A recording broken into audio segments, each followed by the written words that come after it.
सरकारच्या सहकार पॉलिसीनुसार देशात मोठ्या प्रमाणात भंडाऱ्याची निर्मिती केली जाईल. भारत एक भ्रष्टाचारमुक्त भारत, नशामुक्त भारत हा आमचा नारा आहे. आम्ही युनिफॉर्म सिव्हिल कोडच्या बाजूने आहोत. देशभरात विचार विमर्श चालू आहे. देशातील 3 कोटी लोकांना निःशुल्क घर मिळेल यासाठी पंतप्रधान नरेंद्र मोदीजी यांनी गॅरंटी दिली आहे. म्हणजे 4 कोटी लोकांची घरं बनली आहेत आणि अजून 3 कोटी लोकांना घरं मिळणार. अर्थात 7 कोटी लोकांना म्हणजे 25% लोकांना निःशुल्क घर मिळणार. मोदीजींनी गॅरंटी दिली आहे की भारत संपूर्ण विश्वातील जगातील तिसरी अर्थव्यवस्था बनेल. कार्यक्रम किया जाए. मित्रों, बहुत सारी योजनाएं, बहुत सारे अलग अलग क्षेत्रों के लिए अलग अलग स्कीम्स के साथ साथ कुछ विशेष चीजें जो देश के लिए बहुत अहम है, उस पर भी सरकार कड़े कदम उठाएगी. एक भ्रष्टाचार मुक्त भारत और एक नशे से मुक्त भारत, ड्रग फ्री इंडिया, ये हमारा संकल्प रहेगा.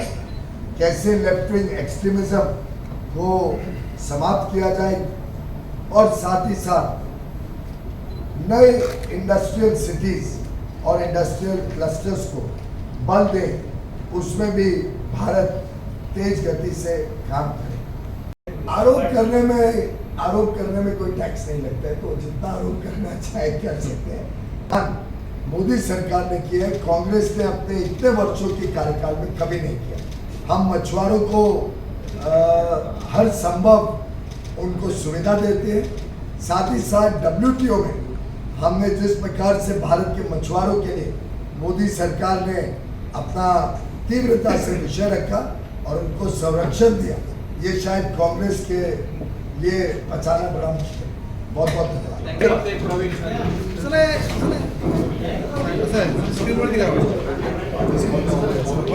दोनों चीज, जहाँ तक यूनिफॉर्म सिविल कोड है, हम यूनिफॉर्म सिविल कोड के पक्ष में हैं.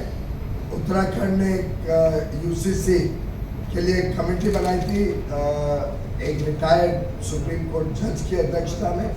उसकी रिपोर्ट के आधार पर उत्तराखंड में अभी कानून बनाया है. उसके ऊपर देश भर में विचार विमर्श चर्चा करके जो भी सावधानी, जो भी विशेष वर्गों की चिंता करनी है, उसको करते हुए, जिससे किसी को कोई दिक्कत ना आए, किसी की जो पारंपरिक तरीके हैं उस पर तकलीफ ना आए, सबको मद्देनजर रखते हुए हम कमिटेड हैं यूनिफॉर्म सिविल कोड लाने के लिए, जिससे जेंडर इक्वालिटी और नारियों का जो अधिकार है उन दोनों के ऊपर हम कड़े कदम उठा सकें.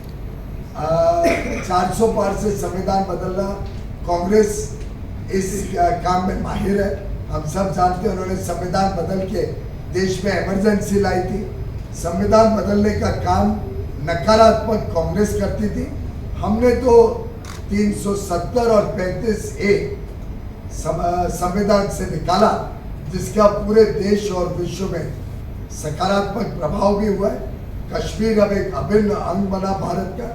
कश्मीर में जो कई कानून लागू नहीं होते थे, आरक्षण का कानून लागू नहीं होता, भ्रष्टाचार विरोधी प्रिवेंशन ऑफ करप्शन एक्ट लागू नहीं होता, ऐसे कश्मीर में अच्छे कानून लागू करके आज कश्मीर में 2 करोड़ पर्यटक हैं, जिससे आज विकास भी हो रहा है और कश्मीर के लोगों को आमदनी भी हो रही है और कश्मीर तेज गति से मुक्त हो रहा है आतंकवादी. जिस प्रकार से मोदी जी ने अलग अलग क्षेत्रों, रेलवे हो, एयर सर्विसेज हो, पोर्ट कैपेसिटी हो, ये सब पे जब इतने बड़े रूप में काम होता है, तो करोड़ों युवा युवतियों को, करोड़ों भारतवासियों को इसमें रोजगार भी मिलता है, इसमें कारोबार करने भी मिलता है, इसमें स्वयं रोजगार और अपने नई टेक्नोलॉजी, नई इनोवेशन को आगे लाने को भी मौका मिलता है. आपकी जानकारी के लिए, पेटेंट जो नई शोध और इनोवेशन से रजिस्टर होते हैं, 2014 तक 6000 पेटेंट सालाना रजिस्टर होते हैं. पिछले वर्ष वो बढ़ के 1 लाख पेटेंट हो गए. कांग्रेस के समय में सरकारी खरीद होती थी रेट कार्ड के ऊपर, बिना कोई पारदर्शिता.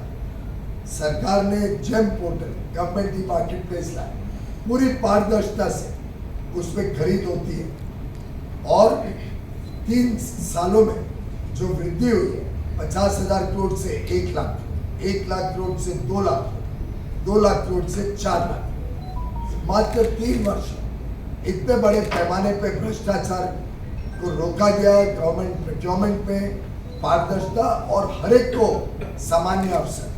मैं समझता हूँ ये सरकार गुड गवर्नेंस, सुशासन को लगभग समाज के हर पहलू में, जीवन के हर पहलू में लाने में तेज गति से आगे आने वाले 5 साल में भी काम करेगी और देश को भ्रष्टाचार मुक्त भी बनाना और काले धन पे वार करके जो गलत काम अभी भी किधर पता चलता है, किसी को बख्शा नहीं जाएगा। मोदी जी ने चेतावनी दी है सबको कि कोई गलत काम ना करे। ये एक ईमानदार विकसित देश विश्व के सामने काम करेगा और विश्व में एक विश्व गुरु बनकर